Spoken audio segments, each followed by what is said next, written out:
मित्रांनो, आज आपल्याकडे स्टॉकमध्ये आहे पापलेट. तुम्ही पाहू शकता किती सारे पापलेट आहेत. तर याच्यामध्ये वेगवेगळे साईजेस आहेत. तर ही पापलेटची पहिली साईज आहे. आता याची साईज तुम्ही बघू शकता. मी माझ्या हातावर ठेवतोय. हा बघा, पूर्ण माझा हात कव्हर करतोय बघा, एवढा मोठा साईज आहे. तर ही पापलेट तुम्हाला 12 पीस आहेत. तर 6 पीस तुम्हाला 1000 रुपयाला भेटेल आणि 12 पीस तुम्हाला भेटतील 2000 रुपयाला. ठीक आहे, 2000ला 12 पीस भेटतील.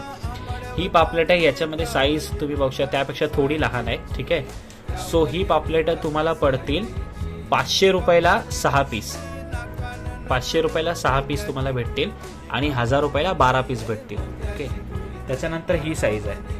ही साईज तुम्ही बघू शकता, ही त्याहून जरा छोटी आहे. ठीक आहे, तर ही साईजची पापलेट आहे तुम्हाला पडतील 500 रुपयाला 10 पीस तुम्हाला भेटतील.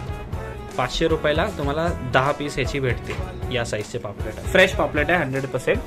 आणि हा पापलेट आहे हे एकदमच लहान साईज आहे. ठीक आहे, म्हणजे तुम्ही पाहू शकता एवढे एवढे. तर ह्या साईजचे पापलेट तुम्हाला पडतील. हे टोटल माझ्याकडे 12 पापलेट आहे.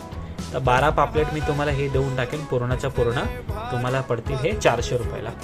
तर या प्रकारे आपल्याकडे पापलेटचा स्टॉक आहे. कोणालाही पापलेट पाहिजे असेल तर त्यांनी मला कॉल करा किंवा इंस्टाग्रामवर DM करा. थँक्यू.